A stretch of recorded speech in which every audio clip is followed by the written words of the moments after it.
Et en fait, donc, je ne sais pas, parce que pour vous rappeler où est-ce qu'on en était de la semaine dernière, là, je sais que je vais zoomer, je vais essayer de zoomer après, mais c'est-à-dire que donc, la semaine dernière, on avait lu le verset qui parlait de l'eau qui fait pulluler une âme de vie. Et on avait donc sur le mot Sheretz, en réalité, on avait vu Rashi que lui expliquait c'est des choses qui sont au-dessus de la terre. Et en fait, c'était pas très compréhensible. On avait vu ensuite que Non, Ramban, il n'avait pas dit une distance maximum de la Terre, justement. ouais, il a dit, de toute façon, il y avait Rashi devant nous. Hein, 2 secondes, je peux essayer de zoomer sur, attention, je vais essayer de, faut que j'arrive avec le. כל דבר שאינו גבוה מן הארץ. Attends, je sais pas ce que j'ai fait. Non, je l'ai fermé, mince. Oui, j'ai trompé. C'est bon. Non, j'ai carrément refermé le truc. Attends, qu'est-ce qui s'est passé? Une seconde, je dois rouvrir le truc. Attends, une seconde, j'arrive là. Je, je vais, j'ai fait une fausse manip. Je voulais, deux secondes, deux secondes. J'arrive.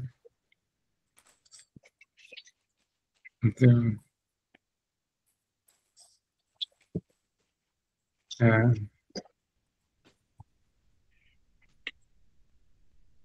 voilà, 2 secondes. Faut que j'arrive à.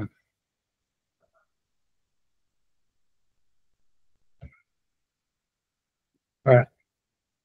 Et voilà, donc c'est de retour. Ça, c'est le Rachid, il est redevenu, voilà. Donc Rachid avait dit Sheretz, tu vois, donc il avait dit Kol Davar. Donc, si je vais essayer de zoomer, mais non, c'est pas si sans faire de catastrophe. כל דבר חי שאינו גבוה מן הארץ. Voilà, je vais essayer de zoomer. Voilà, c'est lui, il avait dit voilà, tout ce qui est vivant, mais qui n'est pas au-dessus de la terre, et après Sheretz. Et après, il avait parlé des Sheretz qu'il y a dans les oiseaux, et il avait dit que c'était les mouches, etc. Et il avait parlé des rats et compagnie. En fait, on ne comprenait même pas exactement de quoi il parlait. Et voilà. Et après, on avait vu que Narmanide, lui, il a expliqué que Sheretz, c'était quelque chose qui était plutôt. Ou j'oublie, ça veut dire ça multiplie ou c'est quelque chose qui bouge. Là, je vais regarder, je dois recliquer, 2 secondes, je vais ouvrir Ramban. 10 secondes. 10 secondes. Désolé. Hein.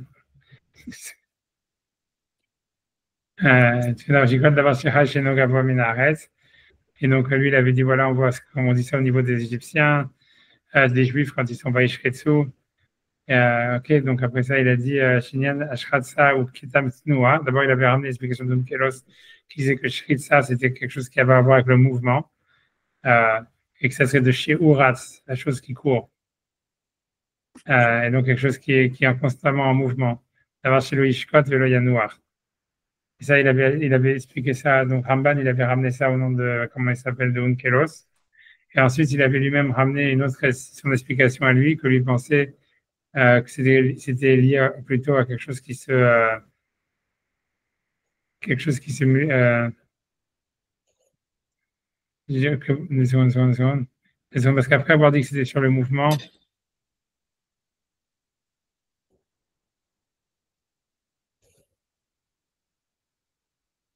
donc c'est Unkelos, par contre, il avait dit à part ça qu'il y avait, parfois il avait expliqué que ça voulait dire avoir des pulluler, quoi, pulluler.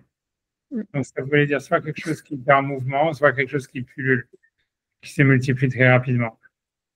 Et ça, c'était ça ce que Unkelos il avait dit, et Ahmanid il avait ramené. C'est ce qu'on avait vu la semaine dernière. C'est bon, c'est donc voilà, on a vu voilà, et en fait là ce que je voulais regarder, c'est simplement le Maharal de Prague pour savoir si jamais, parce que lui il explique Rashi, donc je voulais savoir si jamais lui en fait il allait avoir une explication pour établir l'explication de Rashi, qu'est-ce qu'il voulait dire que c'est quelque chose qui est pas au-dessus de la terre, etc. On a vu aussi le Zohar qui disait que il y aurait une âme de vie qui serait dans le mouvement et que l'eau dont il est question c'est la Torah et que c'est les mots de la Torah qui font avancer le monde, etc. Ça, on avait vu en 2 secondes. Et donc, 2 secondes, donc maintenant, attends 2 secondes, je vais essayer de regarder dans le Maral. Donc, j'arrive. Je vais fermer quand même des trucs pour pas. Moi, je peux ne pas fermer en fait. Si je zoome, 2 secondes, je vais revenir sur Rachi. Donc, 2 secondes, hein. Excusez-moi de tout ça. Et hop. Donc, ça. Et maintenant, je vais l'ouvrir. Et voilà. Et donc, donc maintenant, j'essaie de. Non, ça, je pense que c'est mieux que je ferme une fenêtre. 2 secondes, excusez-moi. Je vais fermer le Ramban peut-être. Je peux même fermer. Je vais fermer le fromage. C'est bon. C'est rien que pour. Je sais pas ce que j'ai fermé tout ça. Je sais pas ce que je fais exactement. Bon, attends 2 secondes, c'est bon. Je vais fermer ça, je vais fermer ça. Ouais. Avec ce que j'ai fait, je dois. Ouais, attends 2 secondes, excusez-moi. 2 secondes, je vais m'en sortir. Je vais recommencer. Attends, je vais y arriver. Parce que excusez-moi, 2 secondes, je sais pas ce que j'ai fait encore. J'arrive. Il faut que je zoome out. Je recommence. La troisième fois, ça va marcher. Ok, donc, parce que le Maral, on est obligé de l'attraper par Rachi. Donc, je suis obligé de prendre Rachi, d'ouvrir Rachi, et ensuite de taper sur ça, et de taper sur ça, et de taper sur ça, taper sur ça. Et maintenant, si je veux essayer de fermer pour avoir plus d'espace, je fais ça. Si je ferme ça, qu'est-ce qui va se passer? Ça reste. Voilà. Donc ça c'est le commentaire du Maral sur Rachi. Donc, voilà. Donc excusez-moi. Le col d'abord, en tout cas, donc je peux dire du col d'abord chez Nogavoa. Donc ça c'était Rachi qui avait dit tout ce qui n'est pas au-dessus de la terre. Donc il a dit Vekshar Ramban, dont Nachmanide avait demandé, Sharek Etiv, vous venez Israël, Parou Vaishretsu Vayerbo. Ça veut dire donc Nachmanide, principalement une des questions qu'il avait demandé, c'est comment est-ce que le mot Sheretz, ça peut vouloir dire quelque chose comme Rachi veut dire quelque chose qui n'est pas au-dessus de la terre, comme si presque difficilement visible sur la terre, alors qu'il y a marqué en fait les Béné Israël, on dit au niveau des Béné Israël en Égypte, qu'eux-mêmes Vaishretsu, ça veut dire ils se sont multipliés, ou peu importe ce que ça veut dire, mais en tous les cas, le mot Sheretz, il est utilisé en ce qui concerne les Juifs en Égypte, et donc on ne peut pas dire qu'ils étaient invisibles sur la terre, qu'ils n'étaient pas hauts, quoi. Ils avaient une taille normale, a priori. Ok, donc il dit Vimken, Gam ala Adam, Yomar Lashon Shkitsa. Donc on voit que même sur des êtres humains, on les appelle Sheretz, donc reptiliens. Donc il dit venir l'Omar de l'eau cachée. Donc il allait dire que ce n'est pas difficile. Et Shamrotse l'Omar, parce que là-bas on a voulu dire Shayu Parim Verabim Arve. Donc les ministres ils se multipliaient beaucoup. Mikoar Shaya Arbe Mehem Beyachad. Et donc du fait qu'il y en avait, ils étaient très nombreux, concentrés dans des endroits spécifiques. Par Shaya Arbe Mehem Beyachad, Ayam Mitkase Iluchan. Et donc, ça veut dire on ne voyait pas leur mouvement, et au point où on ne les voyait pas. Vayunirim Kerorshin. Et ils avaient l'air d'être des reptiles. Donc, lui, il veut dire. Ouais, non, c'est super bizarre ce qu'il veut dire. Mais lui, ce qu'il veut dire comme ça, lui, il veut dire qu'en réalité, l'idée de. Ce qu'il veut dire, c'est qu'en fait, c'est l'idée de Rachid de dire que c'est quelque chose qui n'est pas au-dessus de la terre. En fait, c'est-à-dire c'est quelque chose qui est invisible ou quelque chose qu'on ne peut pas distinguer comme une individualité. Voilà, on va dire comme ça. C'est-à-dire que Rachid voudrait dire que Sheret, ça voudrait dire quelque chose qu'on ne peut pas distinguer comme individuellement. Et que les Béné Israël en Égypte, aux yeux des Égyptiens, en tous les cas, ils avaient ce statut, quoi. Ils étaient dans cette. Voilà, ils étaient ils ressemblaient à ça. Ils étaient comme des shratzim dans le sens où ils n'étaient pas distinguables individuellement. Tu vois, tout ça, un peu, c'est comme quand tu regardes comment dire, les publicités que les Allemands nazis faisaient sur les Juifs quand ils les comparaient à des rats ou à des rats ou des machins comme ça. En fait, c'est ça. Ça veut dire qu'ils n'arrivaient pas à les individualiser, quoi, parce qu'ils étaient trop concentrés dans des ghettos ou quelque chose comme ça. Et c'est en ça que le mot rochesh, c'est-à-dire selon Rachid, ça voudrait dire selon ça, pardon, shritza, ça voudrait dire être invisible à l'œil nu ou ne pas être distinguable comme étant une individualité. C'est ce que lui veut dire.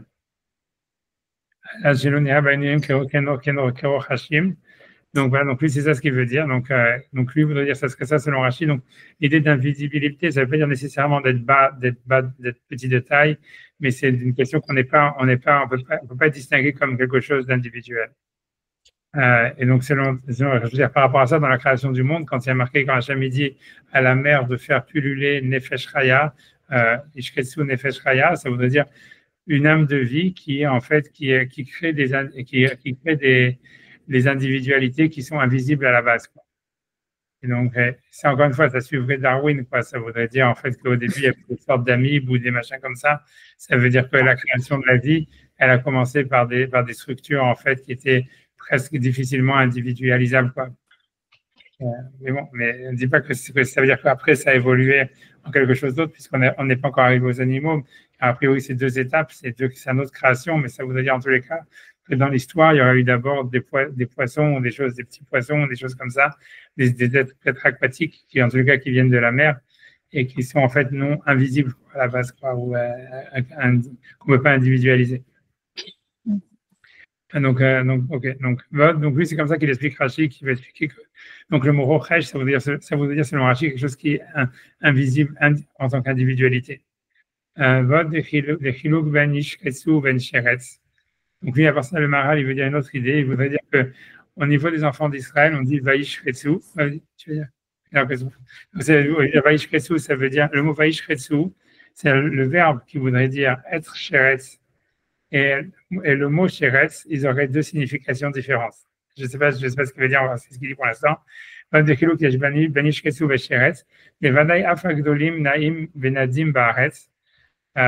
veut dire, c'est que même des gros individus, des grosses créatures, elles peuvent bouger et être très mouvantes sur la terre. Et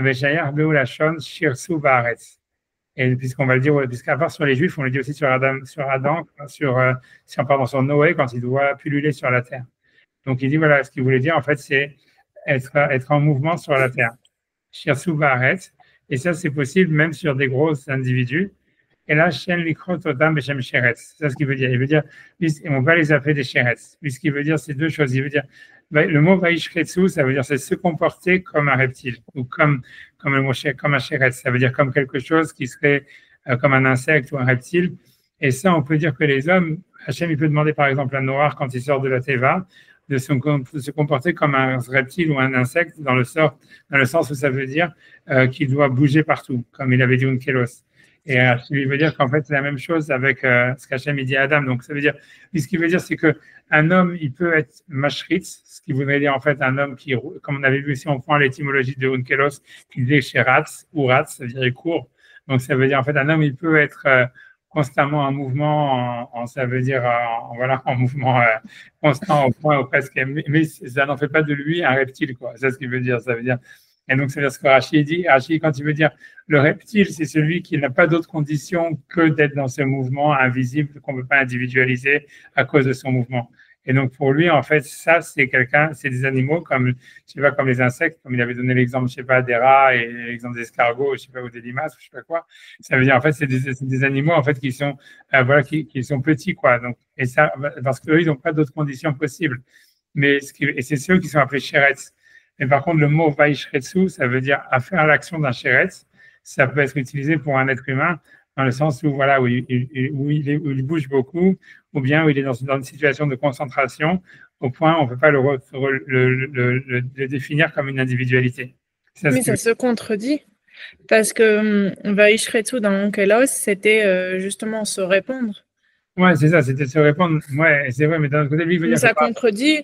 Je comprends pas. Alors, du coup, si ça veut dire se répandre ou être très nombreux comme un reptile, pourquoi c'est pas la même signification? Vebnei Israël paro veishretsu veyarvu.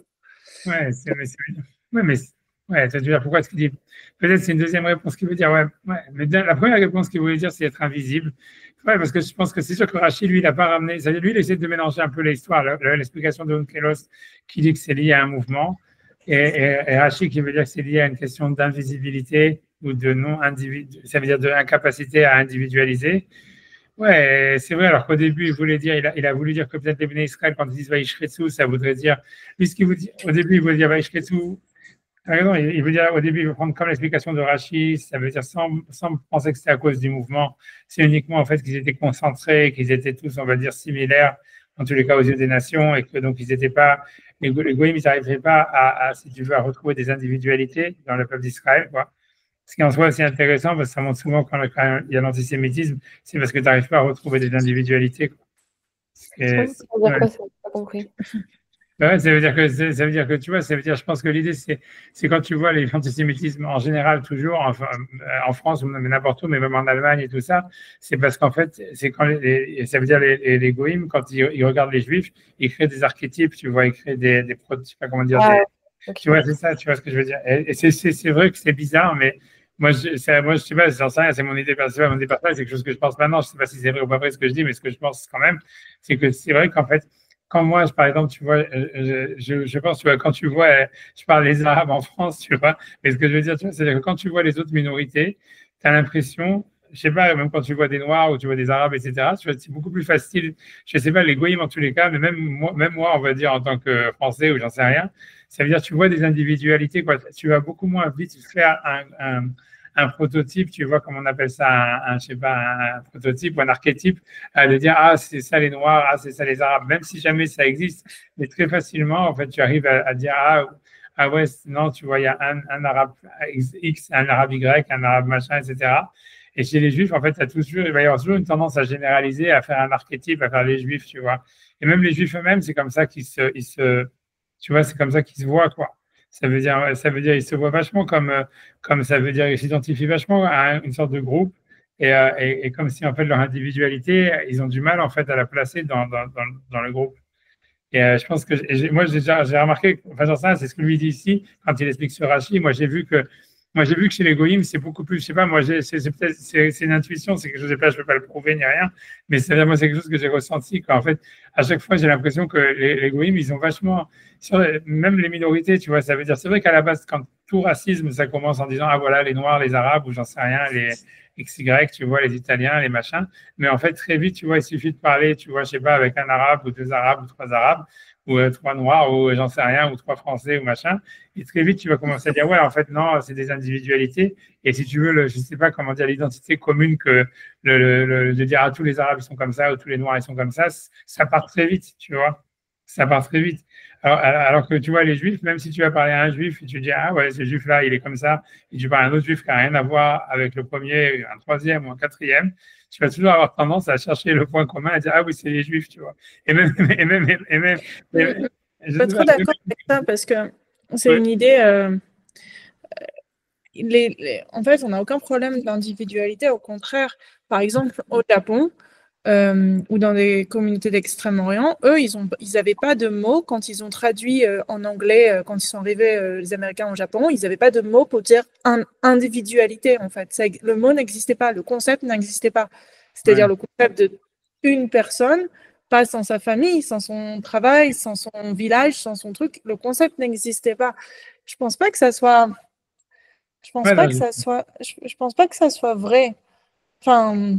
Non, c'est possible. C'est pour ça que je dis qu'il y a une intuition. C'est peut-être une internalisation de propagande antisémite, mais ça, je pense pas que les gens ressentent ça justement, parce que c'est pas trop vrai. Sinon, ça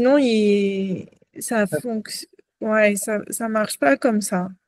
Je sais pas. J'en sais rien. Moi, je vois par exemple en Israël, je sais pas, j'ai pas trop discuté là-dessus parce qu'encore une fois, je sais pas si c'est vrai. Mais tu vois, quand je vois en Israël, par exemple, quand il y a les Haredim ou tous les mouvements, je sais pas quoi, les sionistes religieux, les Chilonim et compagnie, tout ça, ou les types de Tel Aviv, tu vois, je sais pas, tu as l'impression qu'en fait, chacun, il s'identifie à une sorte de groupe, tu vois, et je sais pas, tu vois, je pense qu'en France, je sais pas, si tu vas en France ou n'importe où, tu vois, tous les mecs qui sont, j'en sais rien, dans un monastère ou je sais pas quoi, ils se disent pas on est des monastériens ou j'en sais rien. Tu vois, ça veut dire, tu vois, ils disent voilà, j'ai choisi d'aller au monastère ou whatever ou j'en sais rien. Tu vois ce que je veux dire? Je sais pas, j'en sais rien. On voit bien. Je pense que c'est une force et une faiblesse, mais ça veut dire, j'ai l'impression qu'en fait, c'est sûr, encore une fois, ce que tu dis, c'est l'idée d'individualité, c'est sûr que c'est une idée vachement chrétienne à la base, au fond, ça veut dire, c'est sûr que l'individualisme, c'est né du christianisme, quoi. Ça veut dire que l'idée de personne, et c'est vrai que à la base, ça vient un peu du judaïsme. Ça vient du judaïsme, ils l'ont pris du judaïsme quand même. Ouais, ils l'ont pris du judaïsme, mais ça vient dans le judaïsme, c'est sûr qu'au fond, même si l'individu est important, mais la société, elle reste. L'individu est moins important, à mon avis, qu'est-ce qu'il est dans le christianisme. Ça veut dire, c'est-à-dire que je pense que tu vois que quand tu regardes vraiment, même tu vois, il suffit vraiment de voir dans la Torah, c'est ok, là où tu retrouves de l'individualisme, c'est dans Bereshit, c'est dans la Genèse, puisque c'est l'histoire d'une famille et d'individus qui ont une histoire vraiment personnelle, propre, etc. Tu vois, Abraham, Isaac, Jacob, Yosef, tout cela, c'est des individus qui ont leurs histoires, quoi. C'est une saga familiale et tout ça, mais bon, la famille c'est important, mais c'est des individus avant tout. Mais c'est sûr qu'après, à partir de Shemot, c'est un peuple, tu vois, c'est l'histoire d'un peuple, tu vois, qui est toujours pris dans sa globalité. On dit tous les enfants d'Israël, ils ont fait ça, tous les enfants d'Israël, ils ont fait ça, tous les enfants d'Israël, ou quand ils se révoltent, c'est tous les enfants d'Israël qui se révoltent. Quand tous les enfants d'Israël, quand ils font les mitzvot, tous les Israël, ils font les mitzvot. C'est toujours, tu vois, le peuple d'Israël. Toutes les mitzvot, elles sont au pluriel. On a du mal à retrouver, tu vois, même au Moshe Rabbeinu, que normalement, ça devrait être l'individu type. On se dit, ouais, non, il était le plus modeste de tous les individus, donc c'est comme si c'est le plus effacé, quoi. C'est celui qui est là pour supporter tout, pour être le plus, si tu veux, le plus, voilà, je sais pas comment dire, celui qui a la personnalité la moins prononcée, on va dire, tu vois. Ça veut dire que c'est clair, en tous les cas, ça veut dire, moi, je pense que, en fait, dans la Torah, c'est sûr que le concept d'individu, il est certainement plus développé, j'imagine, que dans d'autres cultures, que je pense par exemple dans les cultures asiatiques ou comme tu dis, des cultures africaines, où vraiment, ça veut dire où l'idée d'individu peut ne pas exister ou peut être vraiment très secondaire par rapport à l'idée de groupe. Mais en tous les cas, je pense que dans la Torah, c'est sûr que l'idée de l'individu, le concept d'individu, bien qu'il est existant, et comme je te dis, c'est sûr que le christianisme l'a pris de là-bas. Je pense que le christianisme, il a vachement, comment dire, il a augmenté, quoi. Si tu veux, je pense que tu vois que dans l'islam, l'individu, ça n'existe pas non plus. Et que dans le christianisme, tu vois, c'est l'individu, c'est tout. Et je pense que le judaïsme, il est au milieu de ça, tu vois. Moi, je pense que il y a une sorte de, voilà, de balance entre les deux, quoi. Où ça veut dire, l'individu, il existe, mais le groupe, il est plus prépondérant tu vois, c'est comme s'il y a une sorte d'équilibre à trouver entre l'identité de la nation, du groupe, et une identité personnelle, quoi. J'ai l'impression comme ça quand tu regardes la Torah, tu vois. Alors que chez les chrétiens, on a l'impression que comme il y a le personnage de Jésus et machin et tout ça, et qu'en fait, donc, tout est universel, et donc à la fin, c'est tout individu, il est plus ou moins seul en face de Dieu. Ça reste une relation, tu vois, super individualisée, et tu vois, et ça donnait après le capitalisme et tout ça, et la société moderne qu'on connaît, où en fait, chacun, il est en fait seul sur Terre. Mais je pense, tu vois, que le judaïsme, il est à mi-chemin là-dedans, tu vois. Il est comme quelque chose, il est au milieu, quoi. C'est ce que je voulais dire. Mais je pense que, ouais, voilà, mais à part ça, donc, je suis d'accord sur ça, et c'est sûr que on est plus individualiste, on va dire le judaïsme, il est plus individualiste, comme on a vu, que surtout les Asiatiques, quoi. J'ai l'impression que en Asie et tout ça, l'idée d'individu, elle est venue vraiment de l'Occident, et pour eux, c'était complètement étranger, et qu'eux, ils ont toujours tendance à vraiment à se considérer principalement comme les membres d'une société, et pratiquement pas en tant qu'individu, quoi. Mais ce que je veux dire, mais ce que je veux dire qu'à part ça, ça n'enlève pas le fait que moi j'ai l'impression quand même que au niveau du regard des autres et même de son propre regard, c'est-à-dire au niveau identitaire, j'ai l'impression que les Juifs, ils ont du mal. C'est pas qu'ils ont du mal, mais ça veut dire, ouais, ils ont du mal à se donner un visage à eux-mêmes, tu vois. Moi je pense ça, j'en sais rien. Peut-être c'est encore une fois, c'est une sensation, peut-être c'est une intuition, peut-être qu'elle est fausse, mais j'ai l'impression, tu vois, que c'est un problème. Je pense que parce que la culture juive, elle est tellement, on va dire, elle est tellement forte, elle est tellement lourde, elle est tellement, tu vois, ouais, je sais pas quoi dire, ouais, lourde, qu'en fait, ça veut dire que c'est difficile pour un juif de se retrouver comme individu unique dans cette culture, quoi. Je pense, tu vois, et j'en sais rien, tu vois, j'ai l'impression, et je pense que tous les juifs, ils ont vraiment, c'est pour eux pas un problème, mais c'est vraiment quelque chose, tu vois, c'est d'être en quête d'eux-mêmes et en quête de se donner un visage, tu vois. J'ai l'impression qu'il y a une véritable quête chez les juifs de ça, et en même temps, et j'ai l'impression aussi que chez les goïms, c'est beaucoup plus faible. Ça veut dire qu'ils ont une conscience innée d'eux-mêmes en tant qu'individus beaucoup plus forte, et j'ai l'impression aussi, tu vois, voilà quoi, que même et que dans le regard des autres, à plus forte raison, quoi. Ça veut dire que les goïms, s'ils ont une tendance comme ça, en fait, à trouver, comme il dit, comme si on suit l'explication de Rashi, de Vaishretsu, de dire ouais, tous les juifs, en fait, c'est les mêmes, ou ça veut dire de créer un archétype juif en disant ouais, c'est ça, un juif, c'est un juif qui a de l'argent, un juif il est comme ça, un juif il est comme ça. Et tu vois, et je te dis même le concept des blagues juives, tu vois, même les juifs eux-mêmes, quand ils font des blagues juives et tout ça, en fait, c'est s'identifier à un archétype, tu vois. Les autres nations, ils n'ont pas ça, tu vois, tu vois, et on a l'impression que cette idée, ça veut dire, c'est clair que moi, j'en sais rien, moi, encore une fois, c'est une intuition, j'ai pas de preuve à ce que je dis, mais j'ai l'impression que donc voilà, ça veut dire, je veux dire que je pense que c'est pour ça qu'il y a c'est une des raisons, à mon avis, pourquoi il y a beaucoup plus d'antisémitisme, par exemple, même dans des pays comme il y a que de la haine contre les Arabes ou les Noirs ou les choses comme ça. Parce qu'en fait, quand tu vas parler à un Noir ou à un Italien ou j'en sais rien, tu vois, je sais pas quelle autre minorité tu peux trouver, en fait, tu vas, à chaque fois, tu vas parler avec lui et tu vas voir un individu très vite, tu vois, que tu peux. Je pense pas. Je pense que c'est juste lié à. C'est un point de vue très formé sur l'Occident, parce qu'il suffit d'aller en Extrême-Orient. Non, il suffit d'aller en Extrême-Orient pour se rendre compte qu'il n'y a pas ça. Qu'on est à leurs yeux tout aussi étrange que les chrétiens, tout aussi étrange que les trucs, et qu'ils ont plus du respect, au contraire, que ça. Il y a plus une volonté, en fait, il y a plus un antisémitisme qui naît du fait d'avoir volé notre religion, et qui est chrétien. Parce que même les hindous, ils n'ont pas ça, en fait. On est tous étranges à leurs yeux. Il n'y a pas de. Il y a plus un truc qui est. On a décidé qu'on était le nouvel Israël. On a volé votre religion. Et c'est encore pire avec l'islam, parce qu'ils ont volé tout le monde. Mais il y a vraiment une espèce de. C'est pas. Je pense que c'est pas du tout, parce que ça se retrouve pas du tout en Extrême-Orient. Mais moi, je comprends même par rapport à ce que toi tu dis, moi je pense que c'est possible. Le fait même, tu vois, que des gens ils se revendiquent en disant on est le nouvel Israël, et tu vois, c'est une preuve qu'en fait il y a un problème d'identité, quoi. Ça veut dire, il n'y a aucune nation que quelqu'un il va dire non mais c'est nous, tu vois, ça veut dire toi tu crois que disons moi je suis français, on va jamais dire toi tu crois que tu es français, mais en fait c'est moi le français, tu vois, ça n'existe pas un truc comme ça. Alors que si, ça existe aujourd'hui, ils sont en train de le faire aujourd'hui. De déterminer qu'est-ce qui est l'Europe et. Oui, d'accord, mais c'est pas une question. Ouais, mais ils si, se revendiquent pas bien, ils n'ont justement pas des drapeaux français, tout ça, ils disent pas on est la Nouvelle-France. Ils disent ouais, on est des Arabes, on est très fiers, on vous colonise. Non, je sais pas, il y a des deux. Hein. Il y a des deux. Mais je pense que en tout cas, ce qu'ils ont fait, tu vois, ce qu'on a fait au peuple d'Israël, ça veut dire de s'approprier sa culture et de dire c'est nous le nouvel Israël, comme tu as dit, c'est ce que les chrétiens disaient déjà. Je pense que c'est vachement unique dans l'histoire.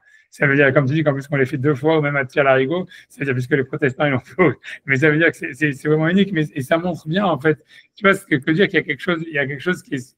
Il y a une identité, en fait, je sais pas, qu'on peut usurper, quoi. Tu vois, ça veut dire le fait que c'est une usurpation possible, ça prouve en fait que l'identité, elle est pas très, ou bien elle est hyper définie, et en même temps, elle est très floue, quoi. Je sais pas, quelque part, tu vois. Ça, tu verras, il y a aucune autre nation que je pense que quelqu'un, il a dit, ah ben non, toi, tu crois que t'es toi, mais en fait, non, c'est moi, toi, tu vois. Tu vois, je sais pas, tu vois, ça veut dire, c'est un truc, tu vois, c'est super spécial, tu vois, ça veut dire, c'est comme tu dis, voilà, toi, tu crois que tu es Israël, mais en fait, non, c'est pas toi Israël, c'est moi Israël. Ah bon, tu vois, ça veut dire, alors que, tu vois, comme tu dis, l'islam, elle a fait ça, les chrétiens, ils disent ça, mais tu verras, j'ai jamais vu dans l'histoire aucun personne dire ça, tu vois, ça veut dire, je sais pas, tu vois, tu peux avoir des conflits, dire, voilà, on prend ta place, on prend ton pays, on va devenir, tu vois, ça veut dire, moi, je pense que les musulmans en France, voilà, ils font ça, on va dire, mais ils disent pas, non, en fait, c'est moi Molière, ou j'en sais rien, ou c'est moi, j'en sais rien. Ça veut dire, pour eux, ils vont jamais s'identifier à un passé en disant c'est moi Beethoven, ou j'en sais rien, tu vois ce que je veux dire, ils vont faire de la musique arabe, et ils vont dire, voilà, tu écoutes la musique arabe maintenant, tu vois. Alors que tu vois, le christianisme, c'était prendre les idées de la Torah et dire, oui, non, mais toi, en fait, tu n'avais pas compris, c'est moi, je vais t'expliquer ce que tu as dit, tu vois, et c'est moi, toi, tu vois, toi, tu n'es rien, moi, c'est moi, toi. Tu vois, et ça, je pense, tu vois, donc ça montre, en fait, tu vois, le fait qu'on peut faire ça aux Juifs, ça veut dire, en fait, on les voit comme une identité, en fait, un peu, tu vois, comme ça, spéciale, tu vois. Je pense que non, mais je pense qu'il y a aussi un aspect historique. Comme tous les premiers chrétiens, ils étaient juifs, c'est de là dont c'est parti, en fait. Parce que c'est toujours quand il y a ça, c'est comme ça, pour ça que ça s'est repassé avec les protestants. C'est-à-dire, il y a toujours un aspect que tous les premiers chrétiens, ils étaient juifs. Ouais, c'est vrai. Okay, non, mais c'est vrai. Enfin, on a la même chose aujourd'hui et on se bouge pas. On a des gens méchéristes aujourd'hui qui pensent que le rabbi c'est Mashiach. Ça a commencé pareil. Hein. Ils faisaient les mitzvot pendant 400 ans après. Non, mais c'est. Enfin, non, c'est la même chose. Je sais que c'est exactement la même chose. C'est la même chose. Hein. C'est la même chose. Hein. J'ai une conversation de Shabbat. C'est la même chose. Hein. Et ils se rendent pas compte à quel point c'est la même chose. Ouais, non, je suis d'accord. Non, mais c'est parti de là en fait. Tout est parti du fait des premiers. Que les premiers chrétiens, ils étaient juifs. Et c'est après que ça a mis cet aspect confusant. Et c'est pareil avec les protestants, puisqu'ils étaient tous catholiques avant de changer d'avis. Ouais, j'en sais rien. Mais en tout cas, je pense que tu vois, ouais, mais j'en sais rien, ils auraient pu se revendiquer comme quelque chose de nouveau, tu vois, j'en sais rien. Mais pour moi, c'est quand même. Ah bah, ça nous aurait bien arrangé s'ils étaient revendiqués comme quelque chose de nouveau, mais ça ne s'est point passé. Donc... je suis d'accord avec ce que tu dis, mais ce que je veux dire que quand même, en fin de compte, moi je dis en tout cas que ça. Enfin, bref, en tout cas, moi, comme une fois, c'est une intuition, j'ai jamais te lancer l'idée comme ça. Moi, je pense qu'il y a quelque chose de vrai dedans. C'est possible qu'il y a quelque chose. C'est possible, tu vois, j'ai pas de preuve dans ce que je dis, rien du tout, mais voilà. Mais en tout cas, selon Rachid, ça serait ça l'explication. La première explication que le Maharal voulait donner de Rachid sur Sheretz, ça serait une idée d'invisibilité, d'incapacité à retrouver des individualités. Et ensuite, donc, tu as raison qu'au début, il donne deux explications alternatives sur le fait que ça soit employé pour les Bnei Israël ou pour Noach quand il sort de la Teva. Et ça voudrait dire, la première explication, c'est comme ça, c'est de dire, voilà, ça voudrait dire en fait, ça veut dire bouger, ou en ce qui concerne Israël, en tous les cas, c'est ils étaient tellement concentrés qu'on ne pouvait pas les individualiser. Et Hachem, il demande à Noach de faire la même chose, c'est-à-dire de pulluler tellement sur la terre qu'il y en ait tellement d'êtres humains qu'on ne puisse plus les individualiser. Ça serait ça plus ou moins l'idée selon Rachis, selon le Maharal.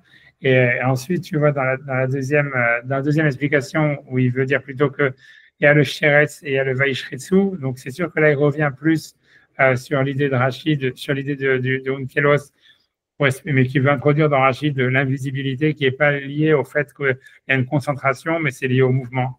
Et c'est vrai que c'est plus la même chose, c'est pas la même explication. Je suis d'accord avec toi. Ça veut dire dans la deuxième explication, ça veut dire, lui au début, ce que je veux dire, c'est que dans le Maharal au début, pour être dans les mots, ce qui veut dire, au début, il voulait dire, en fait, Rachid veut parler d'invisibilité et de non-capacité à individualiser la chose. Et ensuite, au début, il dit ça peut être lié à une concentration de la chose. Et donc, il veut dire au début, c'est la première explication qui veut dire sur quand c'est amené sur les Juifs en Égypte, ça veut dire ils étaient tellement concentrés qu'en fait, on ne pouvait pas les individualiser. Et il ne parle pas de Noach. Sur ce point-là, il n'en parle pas encore. Dans la deuxième explication, il veut relier, il veut faire un mélange entre l'explication de Rashi et ce qu'il dit Onkelos. C'est-à-dire, il veut dire, en fait, on peut rentrer l'idée de Onkelos qui a fait rentrer l'idée de mouvement, ça veut dire d'incapacité à individualiser la chose parce qu'elle est en mouvement trop rapide, que ça viendrait du mot ratz, shiuratz, et il veut introduire ça dans Rashi en disant oui, on peut dire aussi que Rashi voulait dire ça, que c'est invisible parce qu'il y a un mouvement trop rapide, mais pourquoi est-ce que Rashi, donc il a parlé d'animaux petits qui sont bas sur la terre, parce qu'il veut dire en fait il y a une différence entre le sheretz, qui en fait ça veut dire c'est l'animal qui ne peut pas vivre autrement que en tant que shoretz. Ça veut dire qu'il ne peut vivre que en étant invisible ou en étant en mouvement constant ou en concentration constante. Donc, il est toujours invisible à cause de ça. Il n'a pas d'autre modalité d'être. Donc, ça, c'est le chéret. Et c'est pour ça que Rachid a dit c'est les animaux qui sont petits et qui ne sont pas hauts sur la terre parce qu'ils ont une propension à toujours bouger, on va dire, et en tous les cas à être invisibles à cause soit parce qu'ils sont en concentration, ou soit parce qu'ils sont trop petits, ou soit parce qu'ils sont en mouvement. Mais par contre, quand on parle sur les êtres humains, ça veut dire simplement qu'Hachem, il leur demande soit de se multiplier, soit de bouger, de telle manière à ce qu'on ne puisse plus les individualiser, quoi.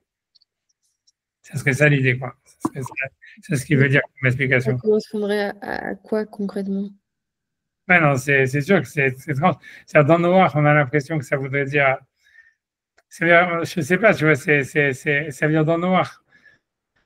Je ne sais pas, on a l'impression qu'Hachem, il voudrait vraiment que la terre elle soit remplie et que surtout que l'homme il soit en mouvement. Et ça veut dire, on voit, c'est sûr que c'est étonnant que ça veut dire, c'est sûr que quand tu regardes l'histoire de la tour de Babel, dans le sens littéral, ou bien que dans les Midrashim, on dit voilà, ils avaient construit la tour parce que en fait, ils voulaient se battre contre Hachem. Mais dans la Torah, c'est pas mentionné en fait que Hachem il va punir les gens de la tour de Babel parce qu'ils voulaient se battre contre lui. Dans la Torah, c'est marqué qu'en fait, Hachem il a détruit la tour de Babel, il a mélangé leur langue parce qu'il voulait qu'ils s'éparpillent sur la terre et qu'ils soient plus en mouvement, alors que là, ils s'étaient tous concentrés dans un endroit. Et qu'ils étaient, tu vois, ils s'étaient ramassés à Babel, et qu'il voulait, Hachem, il voulait que, je sais pas, Hachem il aime le tourisme, j'en sais rien. Et donc, tu vois, il voulait que les gens soient en mouvement, et c'est pour ça qu'il a mélangé leur langue, et qu'ils se sont tous sentis tous obligés de se séparer les uns des autres. Et donc de se séparer sur la terre. Mais bon, mais la question, et a priori, c'est ça ce qu'Hachem, selon ça, il aurait demandé à Noach de parcourir la terre, ou j'en sais rien, je sais pas, de la parcourir, a priori, puisque c'est en même temps c'est multiplié d'un côté, mais c'est aussi, a priori, selon Kelos, plus c'est un rapport de mouvement, quoi. Alors, je ne sais pas quel intérêt Hachem il aurait vraiment à ce que tout le monde soit en train de faire du tourisme toute la journée, à ne pas tu vois, ça veut dire, j'en sais rien, tu vois, mais je ne sais pas, on voit bien qu'Hachem il a fait ça avec les Juifs aussi, tu vois, de les exiler d'un pays à un autre, etc. Et on a l'impression qu'il y a quelque chose là-dedans. Ça veut dire il y aurait quelque chose à trouver dans le mouvement, quoi. Mais bon, il y a des commentaires sur ça? Je sais pas, non, mais pas grand-chose, honnêtement. Enfin, je sais pas que je connaisse, tu vois, je sais pas, non, j'ai pas vu, en fait, je sais pas pourquoi, je sais pas, honnêtement. C'est sûr que c'est un des passages, pour moi, c'est toujours un peu mystérieux, cette histoire de la tour de Babel et le fait qu'Hachem, il voulait que, tu veux, il y a une sorte il y a une sorte de mouvement et qui est pas, normalement, tu te dirais, en fait, la stabilité, c'est mieux. Et la construction, tu vois, si on va dire, voilà, on va construire une tour ou un truc comme ça veut dire construire quelque chose et se stabiliser quelque part, ça devrait être vu comme quelque chose de plus, tu vois, de mieux que de devoir toujours être en mouvement et partir à droite à gauche, etc. Mm.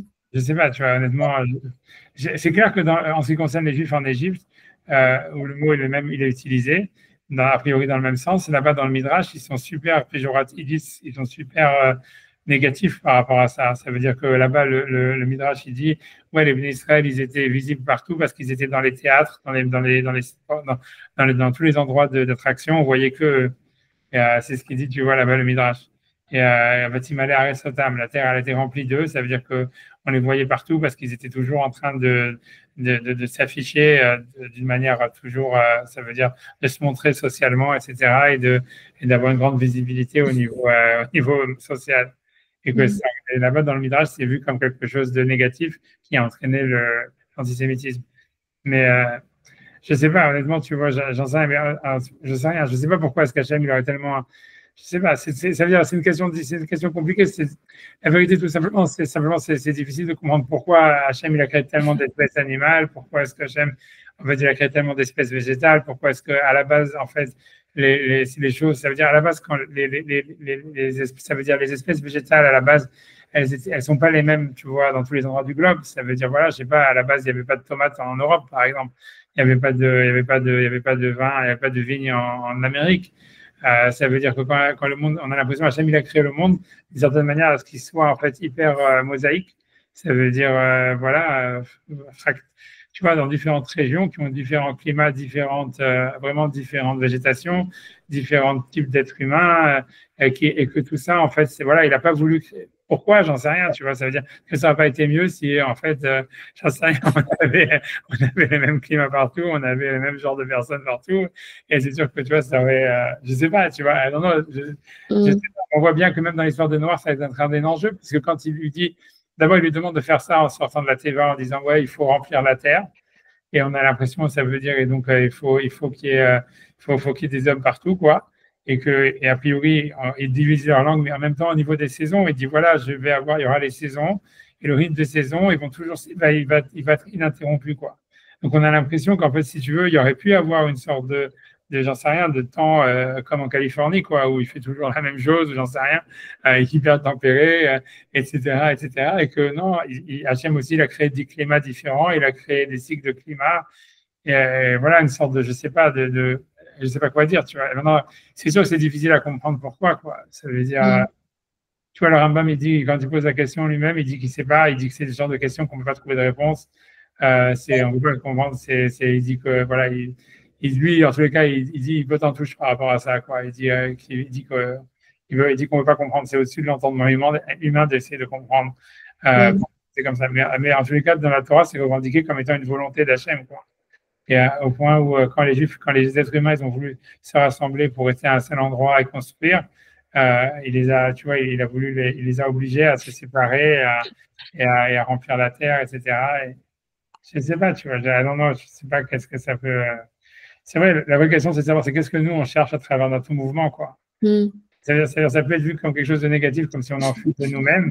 Tu vois, c'est à peu près comme ça. Ça veut dire, tu vois bien que dans le monde moderne, c'est comme ça que ça marche. Ça veut dire qu'on essaie de créer une hyperactivité parce qu'en fait, on veut pas. Ça veut dire pour éviter le face-à-face avec soi, etc. Et tu pourrais dire, si c'est comme ça, c'est négatif. Mais en fait, tu vois, c'est pas nécessairement vrai parce que je ne sais pas comment expliquer, c'est-à-dire si tu veux, si tu veux le contre-exemple à ça, je pars dans une divergence, mais bon, moi, c'est comme je m'en fous, je suis avec vous, mais ça veut dire que l'idée, c'est que le contre-exemple à ça, c'est quand il y a Eliyahu Hanavi, quand il part dans le ciel. Et ça veut dire que, et donc Eliyahu Hanavi, le jour où il doit partir, ça veut dire il est avec son élève Elisha, donc il va lui transmettre sa prophétie, etc. Et en fait, quand il fait, quand il doit partir, en fait, voilà, quand il doit être pris dans le ciel, quand on a l'impression, ça veut dire, il y a Wanabi, d'abord, il est, je ne sais pas où, il est en Israël, je ne sais plus dans quel endroit, la première fois, et Hachem lui dit, va maintenant, je ne sais plus, va à Jéricho, ou je ne sais plus, va dans son endroit d'abord. Va à Jéricho. Et Hachem, ok, donc Elisha il dit, ok, je vais avec toi à Jéricho. Il arrive à Jéricho, Hachem lui dit, va en Jordanie. À la fin, Eliyahu Hanavi, il va partir dans le char céleste, là où Moshe est niftar, ça veut dire en Jordanie quelque part, on sait pas où. Mais ça veut dire grosso modo, il lui fait aller dans plein d'étapes. Ils font grosso modo tout le tour d'Israël en une journée et tout ça. Et après ça, il lui fait traverser. Une fois qu'ils ont fait tout le tour d'Israël, où il leur dit rien, ils font le tour comme ça, tu vois, Stam, il n'y a rien qui arrive. Ça veut dire, Hachem lui dit, va là, va là, va là, va là, va là, va là. Et il fait le tour. Et après ça, il lui dit, ok, va en Jordanie. Il traverse le Jourdain. Et après, voilà, c'est là où Elisha il demande, Eliyahu, qu'est-ce que tu veux recevoir comme héritage de moi? Il lui dit, voilà, je veux recevoir le livre de ta prophétie, etc. Et après, il y a un chariot qui vient et qui le prend, Eliyahu, quoi. Mais la question que tous les commentateurs ils demandent, ils disent, ouais, enfin, pas tous les commentateurs, mais plein de commentateurs, ils demandent pourquoi est-ce qu'Hachem il leur a fait comme ça, tourner en rond, quoi, pendant je ne sais pas combien de temps à faire des trips en Israël, d'aller là. Tu vois, ça veut dire si jamais il devait aller en Jordanie pour aller sur son char céleste, parce que c'était là-bas où il y avait le Uber, tu vois, ça veut dire qu'il avait allé directement là-bas. Et tu vois, et ça veut dire, il y a des commentateurs qui disent qu'en fait, on voit, ça veut dire qu'ils apprennent de là, et ça, on le voit plein de fois, on le voit la même chose avec Abraham et tout ça, qu'ils disent, tu vois, en fait, on voit de là qu'en fait, faire un effort physique et un mouvement, ça veut dire physique, ça t'aide à monter spirituellement. Tu vois, tu vois, parfois, les gens, tu vois, quand ils réfléchissent, ils marchent quand ils réfléchissent. Tu vois, et ça veut dire, parce qu'en fait, ça veut dire que le mouvement physique, il t'aide, en fait, aussi il te donne, tu vois, ça veut dire une alia spirituelle. D'où ça vient l'idée que les chassidim disent, tu vois, qu'on bouge pendant la tefila et tous ces machins-là.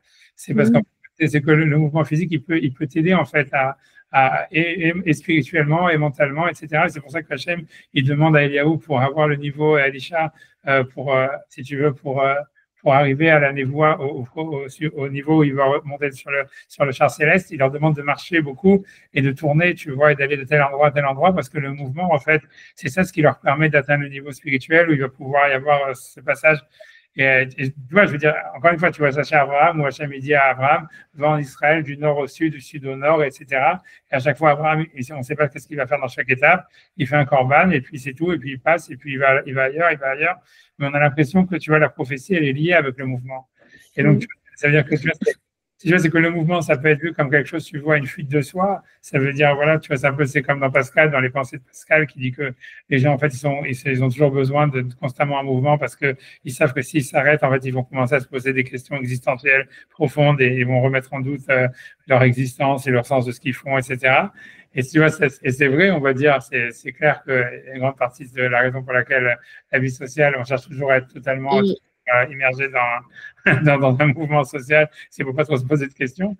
Mais d'un autre côté, il y a aussi l'idée, tu vois, et donc ça serait plus dans le sens de la fuite de soi, mais on voit qu'en fait, c'est pas nécessairement le cas, quoi. Ça veut dire que des fois, le mouvement, tu vois, même les chaloches régalim, le fait d'aller au fait de pèlerinage, tu peux trouver plein d'exemples dans la Torah, tu vois, ça veut dire, on te dit, vas-y, tu vois, ça veut dire de faire un mouvement physique pour pouvoir, en fait, monter spirituellement et avoir des trucs. Donc, c'est pas évident, tu vois, c'est ça ce que je veux dire. Qu'est-ce qu'on cherche dans les voyages? J'en sais rien, tu vois. Mais c'est déjà, je pense, parce que c'est l'ouverture vers le nouveau, tu vois. Déjà, c'est quelque chose de. Il y a beaucoup de ça, tu vois. Ça veut dire, je pense que c'est ça l'idée. Ça veut dire déjà, quand tu pars dans un endroit où tu vas voir quelque chose de différent et tu vas avoir des nouveaux. On va dire, si tu vas. Comme si on prend l'idée telle que Hachem il avait créé le monde, où en fait, voilà, il y a les types d'arbres ou le type de nourriture ou le type de personnes que tu vas rencontrer ne sera pas les mêmes. Suivant dans quel endroit tu te déplaces. En fait, ça veut dire, c'est clair qu'en fait, tu vois, ça veut dire, et que le but, c'est de se déplacer, que tout le monde se déplace partout. Tu vois, en fait, tu vois, je pense que ça ouvre, ça donne des super gros. À chaque fois, tu vas rencontrer quelque chose tu vois, d'inattendu, de nouveau, et ça t'ouvre voilà, ça t'empêche de penser en circuit fermé, d'être toujours et tu vois, justement, le mouvement que tu fais physiquement, ça te permet de sortir d'un circuit fermé dans lequel tu es toujours dans les mêmes idées, dans les manières de raisonner, des trucs comme ça, tu vois, peut-être. J'en sais rien, tu vois, non, c'est ça ferait sens, mais j'en sais rien, tu vois, je sais pas, c'est sûr que c'est difficile tu vois, c'est sûr, en Égypte, quand l'Égypte était en Égypte, c'est vu comme d'une manière négative, tu vois, on voit bien qu'à chaque fois, on a l'impression que les Juifs, quand ils sont dans la terre de Goshen, que c'est leur endroit de base, prédilection, que Yosef il leur avait choisi, ils sont en sécurité, ils sont protégés par Hachem et tout ça, et que c'est dès qu'ils sortent de là-bas, c'est toujours, tu vois, c'est là où ça commence toujours les ennuis, c'est toujours voilà, quoi, on a l'impression comme ça, quoi. Et, Mais après, ils sont restés en Israël. Enfin, après, il y a une finalité qui est Israël quand même. ouais, mais c'est pas dit, tu vois, ouais, c'est sûr, mais tu vois, mais tu vois, je veux dire, est-ce que c'est dit que voilà que t'es en Israël et bon voilà, t'es en Israël, tu ne pars pas faire des voyages. Je pense que j'ai jamais vu des Il y en touristes. a qui font ça, Ouais, qui les se basent Israéliens, sur un midrash. Il y a des gens qui quittent pas la terre d'Israël. Ouais. non, il y a Ouais. marqué, ouais, ça, il y a marqué, non, c'est pas qu'un midrash, c'est-à-dire, normalement, ça veut dire si tu es en Israël, si tu habites en Israël, en fait, tu n'as pas le droit de sortir, quoi. Ah bon? Ça veut dire selon le Rambam, tu vois, mais l'exemple de ça dépend des gens. Tu vois, on voit bien que Yitzhak, tu vois, ça veut dire. Yitzhak, ouais, il n'est jamais sorti en fait. Mais c'est vrai qu'il n'est jamais sorti. Et surtout, il y a Shlomo, il n'a jamais passé une nuit en dehors de Jérusalem. Et ça veut dire. Shlomo, il n'est pas simplement jamais sorti d'Israël, il n'est jamais sorti de Jérusalem. Il n'a jamais passé une nuit en dehors de Jérusalem. Et ça veut dire. Voilà, ok, mais ça veut dire. Et il a tué son rave parce qu'il est parti de Jérusalem une nuit pour chercher des esclaves qui étaient enfuis. Ouais. Tu vois, bref, tu vois, peu importe, c'est une histoire assez Mais ça bizarre. veut pas dire qu'on peut pas sortir d'Israël ou de Jérusalem. Non, voilà, mais c'est ça, ça veut dire l'idée, c'est qu'après ça, tu vois, voilà, il y a plein d'alakhot là-dedans, tu vois, c'est compliqué. Le Rambam, lui, ça veut dire, bon, le Rambam, je sais pas pourquoi il dit, c'est le Rambam pourquoi il dit que, ouais, c'est sûr que partir en voyage, c'est pas un problème. Ça veut dire, si tu sais que tu vas retourner, c'est pas un problème. Mais ce que je veux dire, tu vois, c'est pas dit, moi, je veux dire, je vois bien que les Israéliens, ils sont super, les Israéliens, ils sont toujours en voyage, quoi. Je veux dire, tu les vois partout, quoi. Mais, non, mais ce que je veux dire, non, mais je pense que c'est parce que c'est l'endroit géographique d'Israël, il est hyper central par rapport à dans le monde, quoi. Ça veut dire, tu vois, au niveau, je veux dire, c'est sûr que tu as le centre du monde, il est où est-ce que tu veux, mais quand on dit que Israël c'est le centre du monde, je pense ça veut dire il y a presque une vérité objective derrière. C'est parce que ça veut dire voilà, si tu veux aller en Afrique, c'est pas loin, tu veux aller en Asie, c'est pas loin, tu veux aller en Europe, c'est pas loin. Il n'y a que l'Amérique qui est loin, mais bon, ça veut dire l'Amérique c'est à peine quelque chose, tu vois. Mais ça veut dire voilà quoi, ça veut dire en fait c'est vraiment au centre, au carrefour de toutes les civilisations, tu vois, de tous les continents, quoi. Je veux dire, ça veut dire t'es au carrefour de l'Asie, de l'Europe, de l'Afrique. Voilà, bon, tu pas au carrefour de l'Océanie et de l'Amérique, mais bon, tu n'as pas grand-chose, on va dire.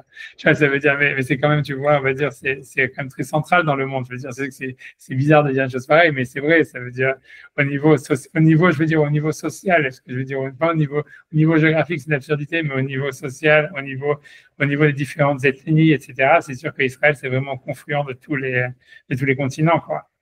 Et ça veut dire, et donc je pense, tu vois, je veux dire que ce que je veux dire par là, c'est que c'est pas nécessaire que si Hachem voulait que, et comme le peuple d'Israël a une vocation quand même universelle, ça veut dire même le Khet Kohanim, Begoy Kadosh, donc ça veut dire d'être un peuple de prêtres et tout ça, qui doit montrer l'exemple et tout ça aux nations, etc. Et donc, tu vois, c'est pas du tout, voilà, c'est pas évident que ça voulait dire, ouais, donc on est en Israël et on bouge pas de là-bas.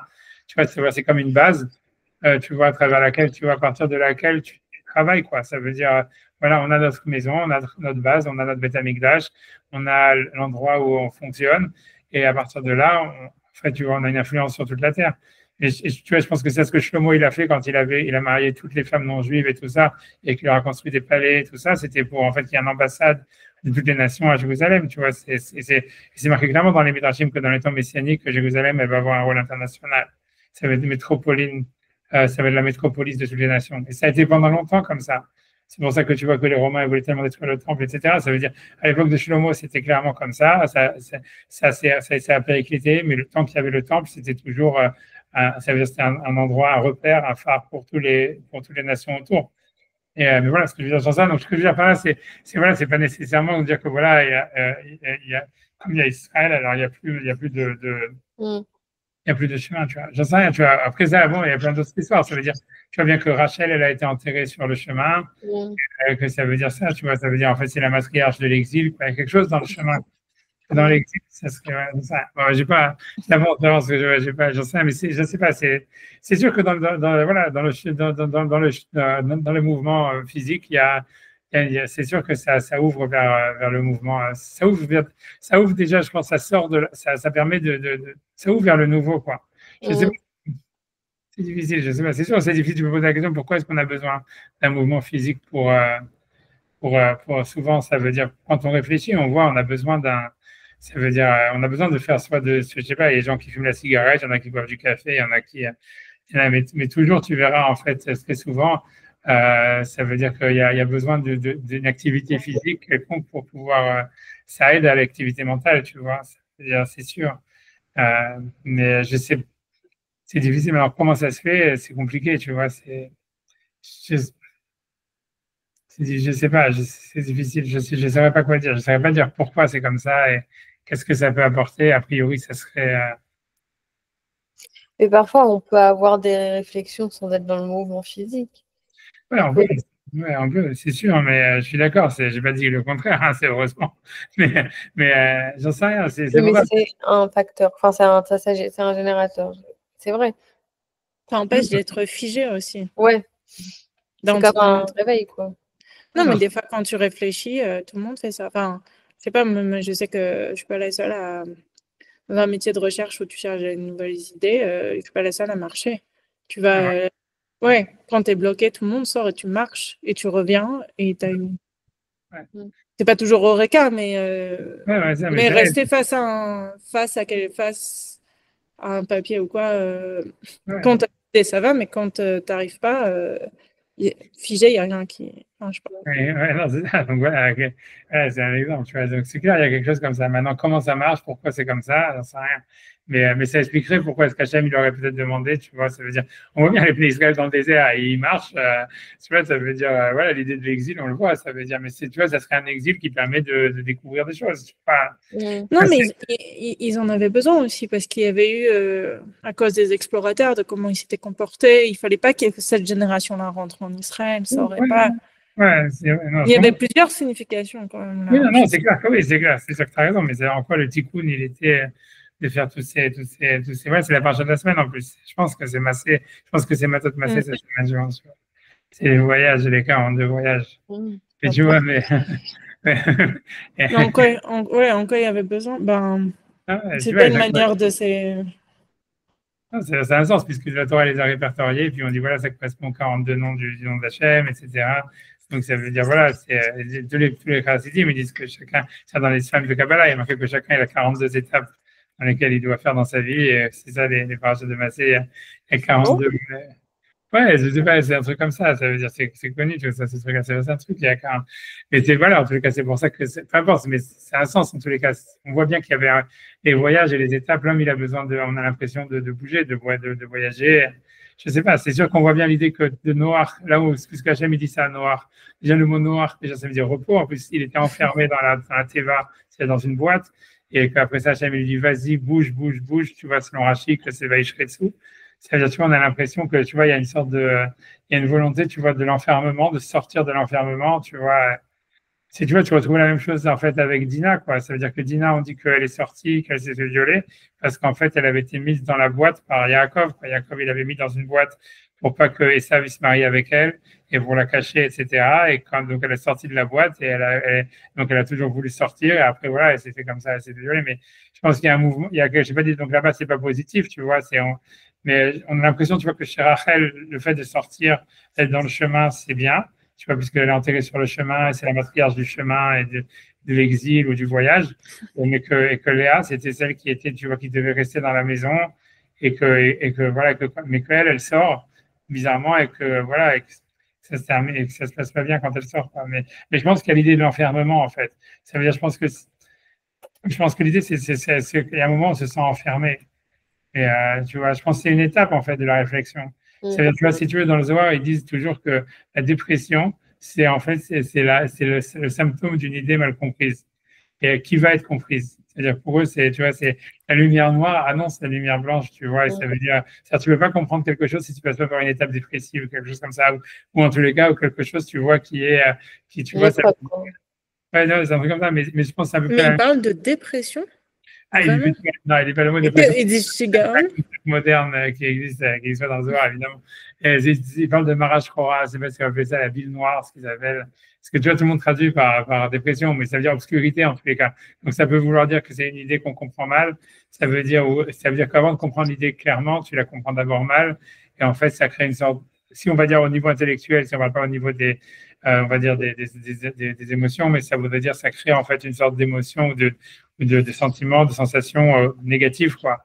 Et peut-être en fait c'est ça l'idée du mouvement. Ça veut dire en fait ce qui fait on a besoin de bouger pour réfléchir, c'est qu'au début en fait quand on se sent proche d'une idée, en fait on sent un enfermement et un peu comme Noir dans la Teva ou Dina qui est enfermée dans la boîte et c'est ça ce qui te crée ton désir, que tu as besoin de bouger, tu as besoin de sortir. Et en fait, quand tu sors, en fait, c'est là où tu vas en fait pouvoir comprendre la chose que devant si tu veux, la chose devant laquelle tu butais, quoi. Parce qu'en fait, ce symptôme de se sentir enfermé, de vouloir bouger, en fait, c'est le symptôme d'une idée mal comprise, d'une idée qui va bientôt être comprise, mais qui pour l'instant est mal comprise, tu vois. En fait, ça peut être ça le fonctionnement, quoi. C'est parce qu'en fait, d'un côté, tu peux te poser la question aussi, pourquoi tu te sens tout d'un coup enfermé? Pourquoi tout d'un coup, tu as envie de bouger, tu as envie de bouger? Jusqu'à maintenant, tu étais tranquille sur ton bureau, ton ordinateur, tout allait bien, tu vois, et tout d'un coup, tu as envie de bouger. Comme tu dis, j'ai besoin de bouger pour trouver une idée, j'ai besoin, parce qu'en fait, tu sens qu'en fait, ça veut dire, c'est comme si en fait, tu te sens enfermé, en fait, dans ce que tu réfléchis, et c'est le premier symptôme d'une nouvelle idée qui apparaît, quoi. C'est le fait de se sentir enfermé. Tu vois, peut-être un truc comme ça, tu vois, ça serait ça l'idée. Et donc voilà, parce que ça marcherait bien avec l'histoire de la Teva de Noach, même l'histoire des Bnei Israël qui étaient en fait enfermés en Égypte, qu'après qu'ils sortent et qui veulent bouger, quoi, qui veulent pas se fixer au début en Israël, qui veulent d'abord visiter le désert, faire 42 étapes et tout ça, etc., quoi. Ils sont pas pressés de se marier, quoi, on va dire. Ça veut dire de faire une maison, de fonder un foyer, quoi. Ils veulent d'abord sortir un petit peu. Tu vois, ça veut dire. Et plein de fois, la Gemara compare les Bnei Israël à cette époque-là à ça. Ouais, mais ça veut dire, en fait, c'est comme parce que tu sors d'un enfermement, quoi. Mais l'enfermement, c'est justement l'annonciateur d'une vérité qui va, et on a besoin de sortir d'une sorte d'enfermement physique pour pouvoir, truc comme ça. Peut-être, j'en sais rien, il peut y avoir plein de raisons, hein, plein de choses, tu vois. C'est difficile. Ouais, je pense un truc comme ça. Je pense comme ça. Je pense comme ça. Ça veut dire, en fait, s'il y aurait une étape où il faudrait, en fait, accepter on va dire, la stabilité, jusqu'à ce que la stabilité, elle crée un malaise, et c'est de ce malaise ensuite qu'on sort, et c'est dans ce sortie-là qu'il y a un renouveau, quoi. C'est le process des épreuves de la vie, c'est la même chose. Ouais, c'est ça, et c'est un peu le problème de Noir, où Noir qui est dans la Teva, et on lui dit, va y dessous, tu vois. Je sais pas, c'est sûr que si on revient, parce que si on veut relier ça à ce qu'on est en train d'étudier maintenant avec l'histoire de la mer qui doit être mashritz des êtres vivants, on a l'impression comme si la mer, en réalité, elle avait comme une sorte de. Elle avait elle-même, elle avait été enfermée, quoi. Parce que c'est vrai, puisqu'on dit qu'elle est dans un mikvé maïm, et le mikvé, a priori, c'est de l'eau stagnante. Normalement, pour un mikvé, pour qu'il soit cachère, il faut qu'il soit stagnant si c'est de l'eau de pluie, tu vois. Ça veut dire un mikvé, normalement, c'est une eau stagnante. Et donc, ça veut dire, en fait, c'est comme si, quand Hachem, il a séparé l'eau d'en haut et l'eau d'en bas, etc., il aurait créé comme une sorte de compression sur l'eau qui se serait sentie, en fait, vraiment enfermée et que à partir de là, c'est comme s'il a explosé en donnant naissance à des êtres humains, à des êtres vivants qui bougent et qui sont, tu vois, qu'on ne peut pas individualiser à cause de leurs mouvements, qui sont petits et minuscules, quoi, mais que ça serait né, en fait, une sorte de compression de l'eau, quoi. Comme ça, si on veut revenir sur le passé. Tu vois, comme si l'eau, puisqu'on voit qu'avant, il la sépare, et en fait, tu vois, on dit qu'elle voulait toujours remonter, donc on a cette idée de compression, quoi. Et voilà. Et ça fait sens, quoi. Et aussi de mikvé, que ça veut dire une eau stagnante qui est enfermée dans un truc. Ça, tu vois, et ça marche bien avec l'histoire d'espoir, quoi. Comme mikvé, ça veut dire espoir, parce que l'espoir, c'est la même chose, en fait. L'espoir, c'est quand on s'est enfermé dans une situation, mais qu'on a l'espoir de sortir, quoi. Et tu vois, ça veut dire un truc comme ça, tu vois. C'est un petit peu comme tu vois dans les marais, en tout cas, bon, j'avais beaucoup bifurqué, mais bon, j'en sais rien. Mais, en tout cas, pour revenir à cette histoire-là, donc, en tous les cas, donc, lui avait dit, donc, je reprends à partir de votre déchilokiège. Donc, dans sa deuxième explication qu'il voulait expliquer dans Rachid, que l'idée de Shéret, ça serait lié à quelque chose qui est en fait, qui est qu'on ne peut pas voir comme une individualité. Donc, il y a une différence entre que ça pullule, donc que ça fasse l'action de Sheretz ou Ben Sheretz, et un Sheretz, c'est quelque chose qui est essentiellement cette action, qui ne peut pas vivre dans une autre modalité. Donc, c'est ce qu'il y a dit. Parce que donc c'est sûr que même les grands êtres, donc les êtres humains par exemple, ou les grandes créatures, elles sont mouvantes sur la terre. Et on peut dire sur ceux qui doivent être shoretz baretz, c'est-à-dire qu'ils sont en mouvement dans la terre. Et là, chez Nikrat Otam et Shem Sheretz, sauf qu'on ne peut pas les appeler en fait comme Sheretz, ça veut dire comme étant des reptiles. Les Shem Sheretz, Nikra, Bishvil, Shen, Hilur, Shelaim, Nikra, parce que les Sheretz, ça veut dire les reptiles, c'est ceux qui naturellement, leur mouvement n'est pas reconnaissable, comme Rashi veut dire. Ou Vigdolim, Shalicha, Shelaim, Nikra. Et donc les grands qui sont normalement, quand ils marchent normalement, ça veut dire dans leurs mouvements normaux, on peut les individualiser. Donc, un Mikrota, Otam, Veshem, Sheretz, on ne peut pas les appeler comme des Sheretz, comme des reptiles. Ou Mikol Makom, la chaîne parle, mais cependant, quand c'est utilisé comme un verbe, Kemo Vaish Ketsu, comme où ils ont fait l'action de Sheretz, Sheer Gamken Aleem, donc on peut l'employer même sur des êtres humains ou des êtres grands qui sont normalement visibles.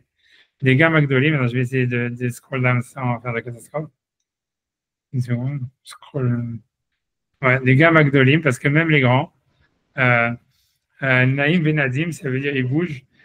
Kishem Sheretz, parce que donc le mot Sheretz nous fait d'abord chez Loïtachen Bo Aïlour. Donc parce que le mot Sheretz en tant que nom, c'est quelque chose qui ne peut pas marcher. Ça veut dire qu'il ne peut pas marcher d'une manière individuelle, on va dire. Mais les grands, comme on peut individualiser sur un mouvement individuel. Donc l'Onikreu Beshem Sheretz, c'est pour ça qu'on peut les appeler Sheretz, bien qu'ils peuvent faire l'action d'être Sheretz. Afalgab Dem Gamken Nadim Benaim, bien que s'ils bougent et ils soient en mouvement. Ok, donc maintenant, Valdictif, donc lui, maintenant, on va expliquer le passouk de Hachar Charsu Amaïm. Donc l'eau avait, parce que la question, c'est qu'il y avait sur Rashi, c'était de dire aussi, ce que Nachmanide avait demandé, il avait dit, mais si ça veut dire être invisible, l'eau, elle ne peut pas rendre invisible, tu vois. Donc lui, on va voir, lui, il va dire le Maral sur ça. Il dit Hachar Charsu Amaïm, ça veut dire que l'eau, elle avait rendu Sheretz. L'octive à Charsu Bamaïm, alors que le verset ne dit pas les choses qui étaient donc devenues Sheretz ou invisibles dans l'eau. Donc lui veut dire que puisque ces créatures, elles viennent de l'eau dans leur création, et donc lui veut dire qu'à cause des poissons, on a l'impression que l'eau elle est en mouvement. Donc ça dit c'est pour ça que la Torah elle a dit que c'était l'eau qui était en mouvement. Donc c'est ce qui veut dire, ok. Scientifiquement, c'est pas vrai ça. Scientifiquement, c'est pas vrai. Ouais, en plus, il faut qu'il y ait vraiment beaucoup de poissons pour que l'eau elle soit en mouvement à cause des poissons. Quoi. Mais ça ne va pas avec le passouk surtout. Ouais. Non, c'est sûr, je ne comprends pas pourquoi est-ce qu'il a besoin d'aller dire ça. Il n'avait qu'à simplement dire voilà, que Ishkesu Amaïm, ça veut dire que voilà, l'eau, elle les a créés d'une manière où ils sont en mouvement. Quoi. C'est tout. Tu vois, ça veut dire, c'est pas la. Parce qu'en fait, la grande difficulté qu'il y avait sur Rashi, c'est que Rashi, il n'a pas parlé du tout du mouvement. On avait vu, c'est-à-dire, en grosso modo, avant le Maharal, si tu veux, il y avait Rashi dit en fait, un Sheretz, c'est quelque chose qui est invisible d'une manière individuelle, donc c'est quelque chose qui est petit et qu'on ne voit pas beaucoup sur la terre. Ça, c'est ce que Rachid avait dit. Après ça, il y avait Nachmanide, il avait posé plein de questions. Voilà, il dit on utilise le passouk sur Noach, on utilise le passouk sur les enfants d'Israël. Voilà, qu'est-ce que ça veut dire que l'eau, elle est Shoretz? Selon Rachid, l'eau, elle n'est pas invisible et tout ça. Et donc c'est pour ça que Rachid, Nachmanide, il avait dit oui, mais regarde dans Unkelos, et tu vois en fait que lui, l'étymologie de Sheretz, ça vient de Uratz, c'est quelque chose qui court, et c'est pas lié à l'invisibilité, c'est lié au mouvement. Et donc, Nachmanide, après, il avait expliqué tous les psukim en disant ça parle du mouvement, ça parle du mouvement. Et si tu vois le Maharal, lui, qu'est-ce qu'il est en train de faire? Il est en train de dire non, mais même dans Rashi, ce qu'il a voulu dire, c'est invisible à cause du mouvement. Tu vois, et donc c'est comme ça qu'il répond à toutes les questions, tu vois, en disant voilà, ça veut dire Rashi, il a donné l'explication d'une invisibilité, pas parce qu'il voulait dire que c'était exhaustif, que c'était ça la seule raison, mais il veut dire que c'est invisible à cause du mouvement. Ok, mais ok, une fois que tu as dit ça, en fait, toutes les questions elles sont répondues. Donc même dans Ishketsu Amaïm, il aurait pu dire ça. Il aurait pu dire voilà que l'eau, elle va créer des êtres invisibles qu'on ne peut pas individualiser à cause de leur mouvement. Et le mouvement, il vient de l'eau, quoi. Mais lui, il veut dire non. Il veut dire que c'est sûr que voilà. Donc lui, à cause de non, mais ça marche pas, ça non plus. Parce que Ishretsu Amaïm, c'est Amaïm le sujet. Ouais, c'est ça. Et c'est pour ça que lui, tu as raison, que le Maharal, c'est un peu mieux ce qu'il dit. Lui veut dire en fait non, c'est l'eau qui bouge à cause des poissons qu'il y a dedans. Oui, mais ça ne fonctionne pas parce que c'est Ishretsu Amaïm et c'est de ça que sortent les êtres. Ishretsu Amaïm Nefesh Chaya. Et tu vois, mais ouais, c'est sûr qu'on a l'impression plutôt que c'est l'eau qui fait bouger le Nefesh Chaya, moi je pense. C'est ça l'idée. Lui, il veut dire que c'est l'eau qui va bouger à cause du Nefesh Chaya. J'en sais rien, mais moi j'aurais dit. On peut regarder le passouk, ça marche en Ishretsu Amaïm? Je vais ouvrir 2 secondes, j'arrive. Parce que je fais une autre fenêtre parce que j'en ai marre, j'ai peur de faire une fausse manip. Ah. 2 secondes. J'arrive. Non, mais je peux l'ouvrir sinon sur un. Ah, c'est bon, ça prend 2 secondes, hein, ça veut dire, j'espère. Ok. Si j'ai pas de fausse manip, c'est parce que d'abord, j'ai pas envie d'ouvrir l'autre fenêtre dans la même page. 2 secondes, j'arrive. Je suis. Voilà. Hop. Donc voilà, et maintenant, si je peux faire plus grand, voilà. C'est ça le bazooka. Vayomer Elohim, Ayish Ketsu Amayim, Nefesh, Sheretz Nefesh Kaya, Verof Yofef Alaretz. Donc c'est Yish Ketsu Amayim, Sheretz Nefesh Kaya. C'est vraiment une terminologie étrange. Hein. C'est que ça fasse Sheretz, l'eau, elle fasse Sheretz, un Sheretz d'une âme de vie. Ouais, donc ça marche pas avec ce qu'il dit. Je vois pas comment ça fonctionne. Ouais, Il serait de main. Ouais, parce que ouais, on a l'impression que l'eau, elle va faire un Sheretz. C'est pas que l'eau qui bouge, quoi. Tu veux dire.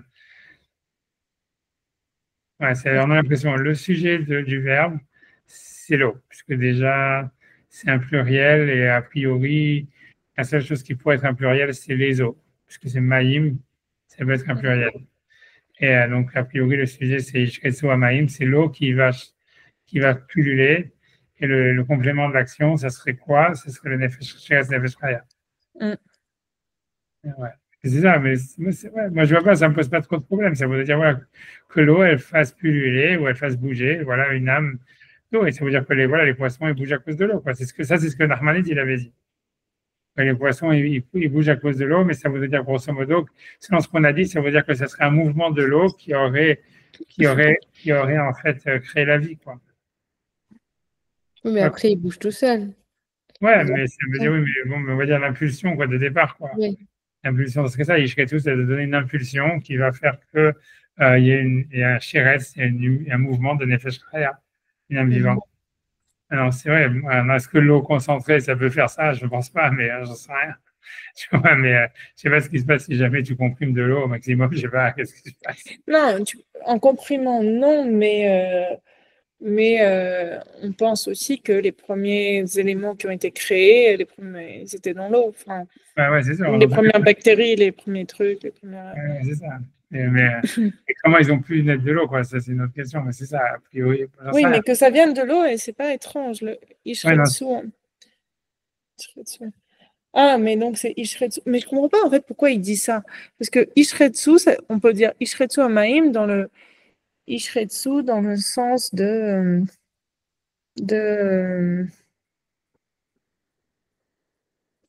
parce que les autres sens qu'ils ont ramenés, c'est soit s'étendre, courir partout. Ouais, Mais ça va mieux comme ça, comme impulsion. Oui, je sais, moi je suis d'accord, c'est ce que Nachmanides il avait dit. Moi, c'est pour ça que je ne comprends pas pourquoi lui, une fois que lui il a mis il ça n'avait dans. pas dit exactement ça, Nachmanide, mais si je me souviens bien. Mais c'est dans cette zone-là, tu vois. C'est sûr, oui, comme dit, il n'a pas parlé d'impulsion, il a parlé de mouvement. Il disait que l'eau, elle va faire bouger les poissons. Lui, l'idée, c'était que l'eau va faire bouger les bactéries. Oui, mais là, c'est l'idée que c'est de l'eau qui vont être créées. Oui, c'est ça, ouais. C'est ce qu'on a dit, tu vois, c'est ce que je pense aussi, tu vois, mais c'est pour ça que ça marche. Mais le truc, c'est que moi, pour ça moi. Ça marche pas avec le Maharal de Prague. Ouais, le Maharal, lui, veut dire autre chose. Il veut dire, ouais, comme tu dis, si on va reprendre le Maharal, si tu veux, donc, hop, je reviens. Le Maharal, il disait ça, il dit, va dictive à Charso Amayim, que les eaux, elles ont fait Choretz, donc c'est même pas notre passo, c'est encore un autre passo plus loin. Que locative à Charso Amayim, donc il y avait marqué qui pullule dans l'eau ou qui bouge dans l'eau, peu importe. C'est parce que puisqu'ils sortent de l'eau, les briatam dans leur création, niré shamaim rochashim. Donc il semble que l'eau, elle est rochesh. C'est pas ce que ça veut dire, que l'eau, elle bouge, que l'eau. Tu vois, ça peut être interprété comme on veut dire que leur donne naissance, je sais pas, mais c'est pas le sens littéral. Dans le Maharal, on a le sens littéral, ça veut dire que puisque c'est l'eau qui leur donne, qui les fait sortir d'elle et qui leur donne naissance, alors on a l'impression que c'est l'eau qui bouge. Ah, c'est pas pareil, ça. Ouais, non, c'est ça, c'est pas pareil, mais c'est ça ce que lui veut dire, tu vois, c'est ça ce qu'il veut dire. Ça donne, ça fait penser à l'histoire de Rivka qui a les jumeaux, quoi, et que les enfants, ils bougent dans son ventre. Et qu'elle s'attribue le mouvement à elle-même, tu vois, on a l'impression un truc comme ça, tu vois. C'est ça ce que ça donne comme impression quand il dit ça. Après, on a fait Sean Schritz à la main. Tu vois, ça veut dire, c'est quelque chose de, tu vois, c'est un truc comme ça, tu vois. Ce serait ça. C'est ça ce que lui voudrait dire. Ishketsu Amayim. Parce que c'est vrai, d'un côté, c'est ouais. C'est vrai que quand tu vois, ça veut dire, quand tu vois, quand une femme est enceinte et tout ça, le mouvement des bébés ou des embryons, tu sais pas l'attribuer à la mère ou aux embryons, quoi. Parce que tu peux dire, voilà, c'est les embryons, c'est la mère, c'est la même chose, tu vois. Ça veut dire, voilà. Donc, lui, c'est dans cette direction-là qu'il veut aller. Comme s'il n'y aurait pas encore une individualisation entre le Nefesh Chaya qui va sortir et l'eau, quoi. C'est comme si au début, le Nefesh Chaya, c'est-à-dire l'âme de vie qui est dans l'eau, elle va animer l'eau, quoi. Elle anime l'eau le Sheretz, c'est quelque chose qui est encore pas individualisé de l'eau lui-même, quoi. Comme si tu disais, voilà, une bactérie, comme s'il est dissous dans l'eau. Comme si le Nefesh Chaya, à la base, il est dissous dans l'eau et il fait bouger l'eau. Un truc comme ça, tu vois. Un truc dans ce goût-là. C'est ça, en tout cas, c'est ce qu'il dit. Ouais, je ne sais pas si on veut réfléchir sur ça, j'en sais rien, c'est possible. Ah non, non, tu vois, c'est possible, c'est possible. Ouais, j'en sais rien, c'est. Non, je continue à lire, mais il dit Shritza, c'est à la Tnoa et Sheret, c'est à. Et continue dans cette idée que Shkita, c'est dans la noix et que Sheret, c'est plus sur l'invisibilité. Hashem Shiomen. Je vais lire, je continue. Donc, il dit Ulfikar Nofel, la chance Shkitsa à la Maïm. Voilà, donc, et c'est pour ça que le mot Shkitsa, donc mouvement, on peut l'attribuer à l'eau. Déactive aussi parce que le verset est dit Bnei Israël parou vaishketsu, les Bnei Israël sont multipliés et ils ont encore une fois Sheret, ils ont bougé. Si tu vois, ça veut dire que les eaux, elles soient, ça veut dire qu'elles pullulent. Chez Katafkan, où il est marqué ici, ou Altenua, la Tset, la Poal. Donc là, il parle plus de cette histoire. C'est un mouvement pour devenir, tu vois, pour s'extérioriser, pour se réaliser. La Tset, la Poal, ça se traduit en français pour se réaliser. Donc c'est un mouvement qui aurait eu dans l'eau de l'âme de vie pour se réaliser. Et grave, donc ça serait ça, tu vois, tu vois, voilà, et ça serait ça l'idée, tu vois, même voilà, encore, voilà, en fait, le meilleur exemple de ce qu'on parlait tout à l'heure du mouvement qui fait sortir de la boîte, en fait, c'est ça, c'est le bébé qui veut sortir du ventre de sa mère, quoi. C'est s'enfermer, parce qu'il sent que c'est le moment de sortir, il bouge, et puis après il sort, voilà, tu vois, c'est l'idée, quoi. Tu vois, voilà, donc ça veut dire, voilà, c'est de la boîte, c'est un mouvement pour sortir à la réalisation, quoi, à la réalité. À se réaliser, Shkitsa, c'est ça ce qu'on appelle en fait Shkitsa.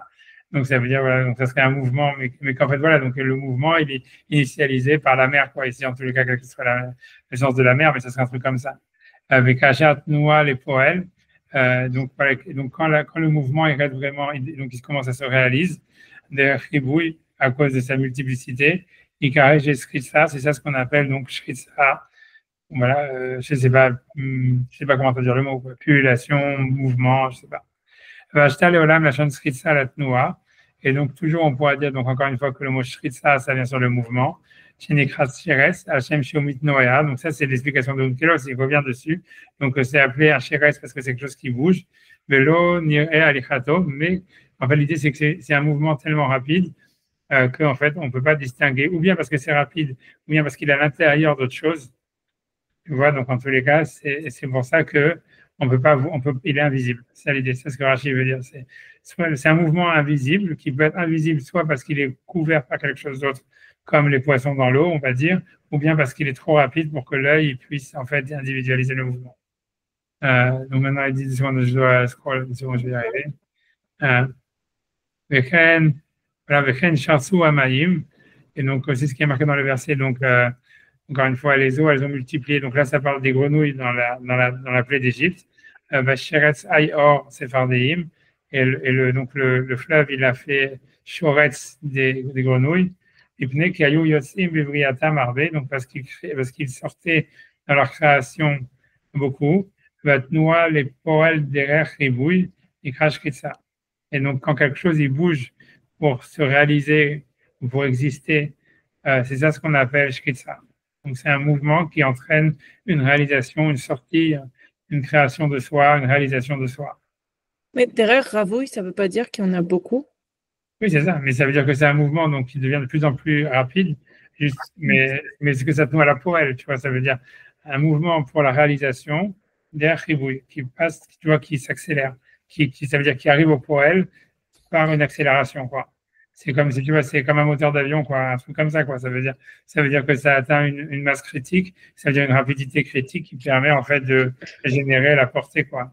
Tu vois, un truc comme ça voudrait dire, ici la même chose. Ça veut dire, puisqu'on a l'impression qu'il veut décrire, c'est comme si jamais il y avait, il y a une sorte de poids à l'intérieur de l'eau, il y a une sorte de mouvement qui est rapide, qui s'est intensifié et qui a créé quelque chose, qui a créé une effet Shraya, mais qui était en même temps l'expression de ce Nefesh Chaya depuis le début du mouvement, quoi.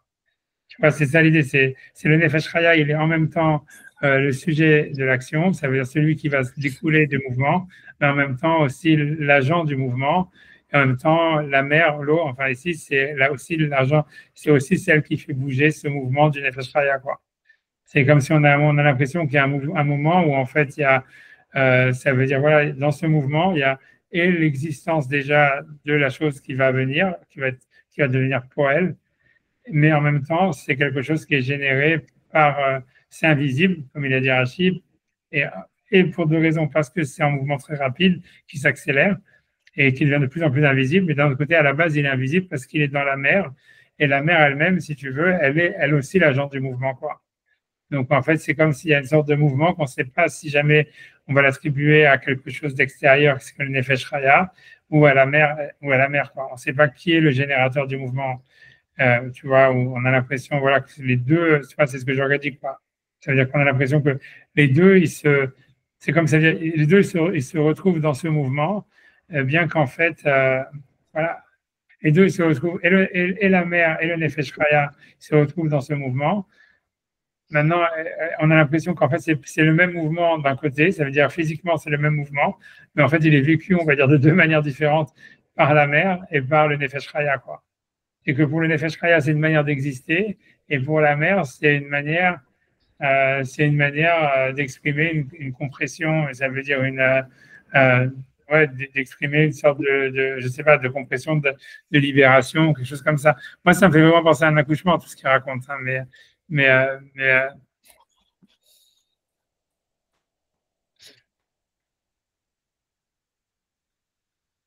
ouais, ça fait penser à un truc comme ça. C'est le Nefesh Chaya qui fait le mouvement, et on a l'impression, mais d'un autre côté, c'est la mer aussi qui fait le mouvement. Tu vois, il a dit que c'est l'eau qui fait bouger le Nefesh Chaya. Ça veut dire, en fait, l'idée, à mon avis, c'est voilà, c'est la question, et ça veut dire que ça serait une fausse question de poser, ça serait une fausse question de poser d'où vient le mouvement. Est-ce qu'il vient de l'eau ou est-ce qu'il vient du Nefesh Chaya? En réalité, on a l'impression que les deux sont vrais. Et on a l'impression que c'est deux aspects de la réalité qui sont parallèles et qui ne se touchent pas, quoi. On a l'impression que d'un côté, c'est le Nefesh Chaya, il vient, ce mouvement-là, ce mouvement qui vient de la mer elle-même, c'est lui le générateur du Nefesh Chaya. Mais d'un autre côté, non, en fait, c'est le Nefesh Chaya qui cherche à exister à travers ce mouvement. Et qu'en fait, les deux sont vrais, quoi, un truc comme ça, et que c'est le même mouvement, mais qui est comme s'il est l'expression de deux choses différentes, de deux, voilà, tu vois, et ça veut dire on a l'impression. Mais j'ai plus l'impression qu'il y a juste l'histoire de sortir, de réalisation, et l'histoire de ribouille, quand il y en a beaucoup. Oui, c'est ça. Et c'est sûr que ça se passe dans pour les grenouilles, etc. Quand c'est C'est sûr qu'il y a une accélération. Ça veut dire il y a une accélération, c'est un peu comme le Mais ribouille, c'est beaucoup, non? C'est pas une accélération. Ouais, mais c'est une multiplication. Mais quand tu parles de multiplication dans un mouvement, ça devient directement, tu vois, ça veut dire une accélération, tu vois, à mon avis. Tu vois, ça veut dire, puisqu'il dit c'est le tnoua qui est le ribouille, tu vois, ça veut dire c'est le ribouille, les poêles, tnoua, les poêles et ribouille. Ça, c'est un mouvement qui se multiplie pour une réalisation. Donc, tu vois, ça veut dire pour moi, je vois ça comme. Tu vois, c'est le derrière qui est ribouille? Oui, je pense comme ça doit être d'une manière de plus en plus rapide, de plus en plus nombreuse. Tu vois, la tnoua, elle est de plus en plus nombreuse. Donc, un mouvement qui devient de plus en plus nombreux, ça veut dire qu'il devient de plus en plus rapide, quoi, pour moi. Oui, non, oui, ok. Non, parce que comme il a sorti sur l'exemple des grenouilles et l'exemple qu'ils étaient nombreux, je pensais que c'était le ribouille, il était sur la multiplication de ce qu'on crée.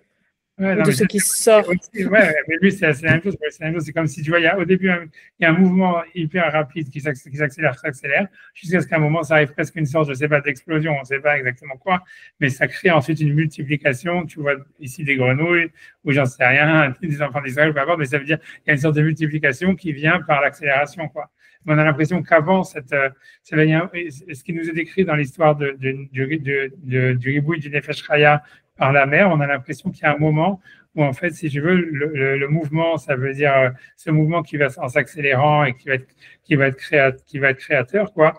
En fait, on ne sait pas s'il est attribué, il est en même temps généré par le Nefesh Chaya et en même temps par l'eau.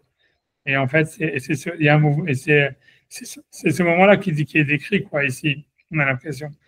Et on a l'impression qu'on a ensuite, il y a un point critique, un peu comme un avion, comme un accélérateur d'un réacteur, où l'avion, ça veut dire, ça y est, il a atteint comment dire, le réacteur ou l'avion, peu importe, en fait, ça veut dire, il est au point où il peut décoller. Et voilà, et puis il décolle, quoi, comme les grenouilles qui pullulent, qui explosent en sortant du Nil, ou tu vois, les poissons, ou peu importe, tu vois, ça veut dire ces choses-là, ça veut dire, on a l'impression qu'il y a un point de rupture, quoi, à un moment. Mais ce que le passouk qui nous décrit dans la première part, dans ce passouk, dans cette partie, en disant que l'eau, elle va faire pulluler une âme de vie, c'est comme si on a l'impression qu'il y a un moment où, en fait, il y a une synchronisation entre le mouvement du Nefesh Chaya et le mouvement de l'eau, quoi. Et cette synchronisation, au début, donc, cette synchronisation, elle est dans une accélération qui va générer finalement la création de quelque chose. Mais tu vois, c'est une synchronisation entre la chose qui va être créée et la source de cette chose. Tu vois. On a l'impression que c'est ça ce qui est écrit, tu vois. Et, tu vois, c'est un truc comme ça, tu vois. C'est ça ce qui parle en tous les cas. Qu'est-ce que ça voudrait dire? J'en sais rien, tu vois. C'est ce qu'on peut retrouver ça dans plein de choses. C'est possible, tu vois. C'est très possible. Ça veut dire, je sais pas quoi dire, tu vois. J'en sais rien. Est-ce qu'on pourrait, je ne sais pas. C'est comme si en fait, dans la création, il y a comme si la chose qui devrait exister, elle existe déjà en potentiel. Et en fait, elle existe en fait grâce à un mouvement qui se synchronise quelque part avec un mouvement déjà existant dans une chose souche qui existe déjà, quoi. C'est un truc, tu vois, c'est vraiment comme les ondes un peu de Tesla, quoi, un truc comme ça, quoi. C'est comme si, tu vois, il y a une sorte d'onde, tu vois, qui existe et qu'en fait, cette onde, elle rencontre une autre onde qui est au même diapason, quoi, au même rythme, et qu'en fait, dans cette rencontre, ça crée une accélération, ensuite une rupture et une création. Et tu vois, et ça serait un truc comme ça, tu vois, ça serait ça le processus, tu vois, un truc comme ça, tu vois. Tu vois, ça expliquerait plein de choses. Dans la spiritualité, ça pourrait expliquer plein de choses, tu vois. Ça veut dire, quand on dit, voilà, c'est comme on dit, voilà, fais Shabbat, par exemple, où tu fais les mitzvot, ça veut dire, en fait, tu te mets dans une sorte de diapason quelconque, tu vois, ça veut dire qui va, en fait, entrer à un moment ou à un autre ça veut dire qu'en résonance avec une autre wave qui est, en fait, existence, qui est créatrice, tu vois, génératrice de je sais pas quoi, tu vois, ça veut dire ou de Kedusha ou de monde ou j'en sais rien, ou tu vois, d'énergie, et qu'en fait, ça veut dire, en faisant les mitzvot, en fait, tu vois, tu rentres en phase avec cette énergie-là, et donc, comme il y a une synchronisation, flac, ça va sortir le Nefesh Chaya, quoi. Un peu comme le Zohar, il avait dit, l'eau dont il est question, c'est la Torah, et ceux qui étudient la Torah, en fait, ils rentrent en synchronisation avec cette Nefesh Chaya, et ils deviennent créateurs, et tu vois, ils génèrent une énergie ou une création, un truc comme ça, tu vois. On a l'impression, tu vois, ça serait un truc comme ça, tu vois, ça serait ça, tu vois, l'idée, on sait rien, quelque chose comme ça, tu vois. Je pense aussi que même quand on parle de la tefila ou des choses comme ça voudrait dire, en fait, quand on parle à Hachem, ça serait en fait rentrer en résonance avec, si tu veux, avec ce mouvement, cette énergie qui, tu vois, qui est toujours latente. Et tu vois, je sais pas, que c'est un peu comme revenir tu vois, je sais pas, c'est à travers cette énergie, c'est comme si on revenait à l'énergie qui nous a créés, quoi. Et donc, ça nous régénère. Tu vois, c'est aussi possible, ça, tu vois, ça veut dire.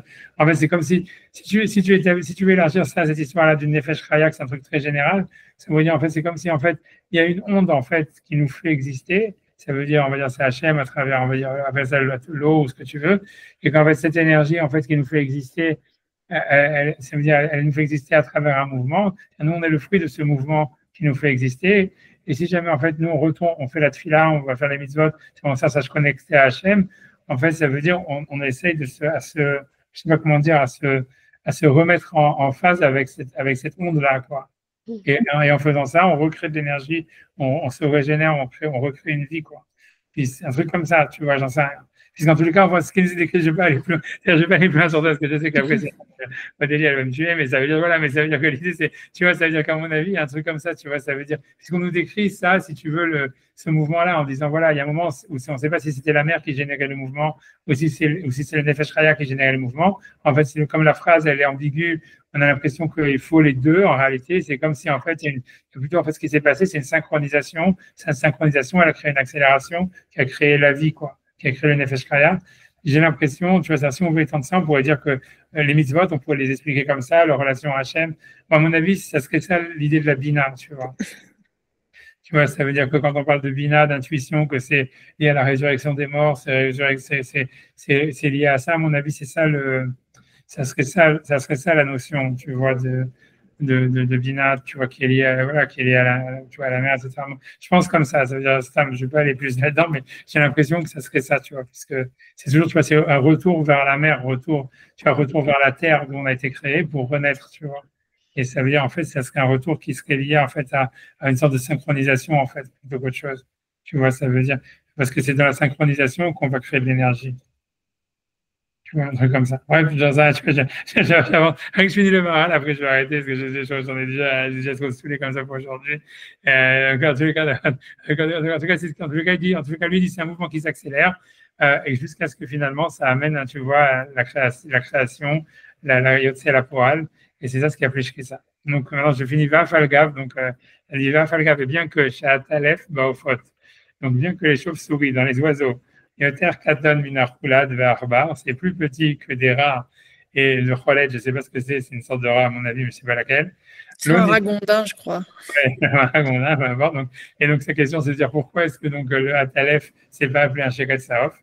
C'est ça la question que Narmanide il avait demandé. Donc, lui, le Maral, il veut répondre à cette question. Donc, pourquoi la chauve-souris n'est pas un Sheket Saof? Que ce que Rachid a appelé Sheket Saof, c'est les mouches.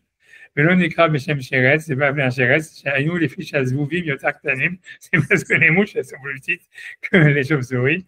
Ben, oui, Nekra Beshem Sheretz, et je sais pas, ça veut dire, on peut pas appeler quelque chose qui est Sheretz chez les oiseaux. Rakadavar, Shoyoter Katan Lumino, ça serait la chose la plus petite dans son espèce.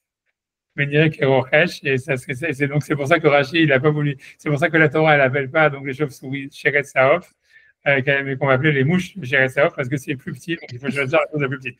Mais je ne sais pas exactement pourquoi il a les rats, il y a plus petit que les rats, il y a les souris, je pense qu'il y a encore plus, mais je sais pas, donc je sais pas c'est quoi sa réponse exactement, je sais pas exactement quoi sa réponse à sa question, mais qu'est-ce qu'il veut dire, je sais pas, non, tu vois. Parce que Narmanide, lui, c'était ça sa question, c'était de dire si c'est lié avec ce qui est le plus petit invisible, donc le Sheretz les chauves-souris, ça devrait être Sheretz alors que la Torah, elle les considère pas comme Sheretz et voilà, donc, par contre, si c'est un mouvement, voilà, il voudrait dire que voilà, les mouches, évidemment, ça bouge plus qu'une chauve-souris, en fait.